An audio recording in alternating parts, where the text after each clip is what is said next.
नमस्कार, मेरा नाम है खुशी राज और आप देखना शुरू कर चुके हैं द सूत्र। मध्य प्रदेश लोक सेवा आयोग यानी एमपीपीएससी की असिस्टेंट प्रोफेसर भर्ती फिलहाल चल रही है। इस परीक्षा के इंटरव्यू हो रहे हैं, कुछ के हो चुके हैं, कुछ सब्जेक्ट्स के इंटरव्यू अभी भी बाकी हैं। लेकिन इसी बीच अब सोशियोलॉजी के इंटरव्यू से कुछ उम्मीदवारों को बाहर कर दिया गया है, जिसके बाद ये मामला तूल पकड़ता जा रहा है। दरअसल एमपीपीएससी ने 7 अप्रैल को एक लिस्ट जारी की और सोशल वर्क के रिटर्न एग्जाम में सेलेक्ट हुए 36 उम्मीदवारों को बाहर कर दिया। इन उम्मीदवारों को बाहर करने का कारण आयोग ने बताया कि इन लोगों ने नेट सेट की परीक्षा सोशल वर्क से पूरी की, जिसके चलते उन्हें इंटरव्यू से बाहर कर दिया गया। अब इसी के चलते ये उम्मीदवार परेशान हैं और आरोप लगा रहे हैं कि आखिर ये कौन सा नियम है कि एग्जाम दिलवा दिया गया, लेकिन जब इंटरव्यू की बारी आई तो बाहर कर दिया गया।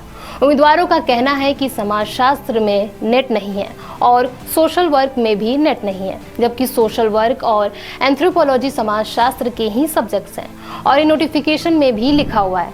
तो फिर क्यों इन लोगों की उम्मीदवारी खत्म कर दी गई?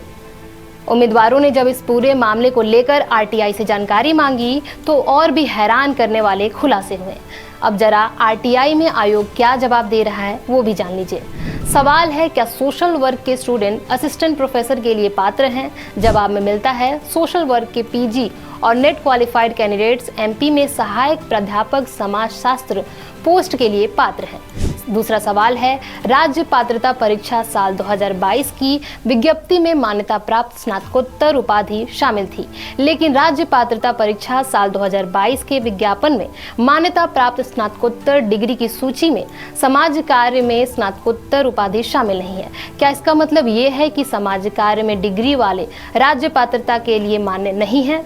जवाब में है, राज्य पात्रता परीक्षा 2022 में मान्यता प्राप्त स्नातकोत्तर उपाधि की सूची में समाज कार्य में स्नातकोत्तर उपाधि शामिल थी, क्योंकि समाज कार्य विषय के रूप में सम्मिलित किया गया था। लेकिन राज्य पात्रता परीक्षा 2025 में समाज कार्य को समाज शास्त्र विषय के रूप में सम्मिलित किया गया है। इतना ही नहीं, जब आरटीआई से पूछा गया कि क्या social work student assistant professor के लिए पात्र होंगे, तो जवाब में आयोग ने कहा हाँ, सोशल वर्क वाले स्टूडेंट भी इसके लिए पात्र होंगे। यानी एक तरफ तो आयोग आरटीआई में ये जवाब दे रहा है कि जिनका नेट और सेट सोशल वर्क से होगा और जिनका पीजी भी सोशल वर्क से होगा वे एग्जाम के लिए पात्र होंगे, लेकिन दूसरी ही तरफ वही आयोग इन लोगों को इंटरव्यू से बाहर कर देता है।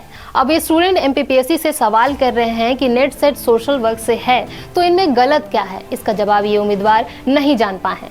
स्टूडेंट्स का कहना है कि सोशियोलॉजी में कुछ सब्जेक्ट्स होते हैं जैसे सोशल वर्क और एंथ्रोपोलॉजी, और ये दोनों ही सब्जेक्ट सोशियोलॉजी में दे सकते हैं।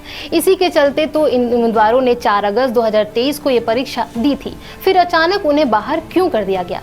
अब इन उम्मीदवारों के पास 2 ही रास्ते हैं। पहला तो यही कि उम्मीदवार तय वक्त में अपने सारे डॉक्यूमेंट्स के साथ दावे और आपत्तियां लगाए, इसके बाद आयोग इन पर विचार करेंगे।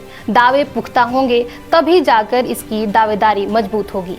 और दूसरा रास्ता यह है कि फिर इन लोगों को कोर्ट के शरण में जाना होगा। इंदौर से रीना विजयवर्गीय की रिपोर्ट। लेटेस्ट, इन्वेस्टिगेटिव और इन डेप्थ खबरें देखने के लिए ज्वाइन कीजिए द सूत्र का व्हाट्सएप चैनल, सब्सक्राइब कीजिए YouTube चैनल, लाइक कीजिए Facebook पेज और पढ़ते रहिए वेबसाइट www.dasudr.com।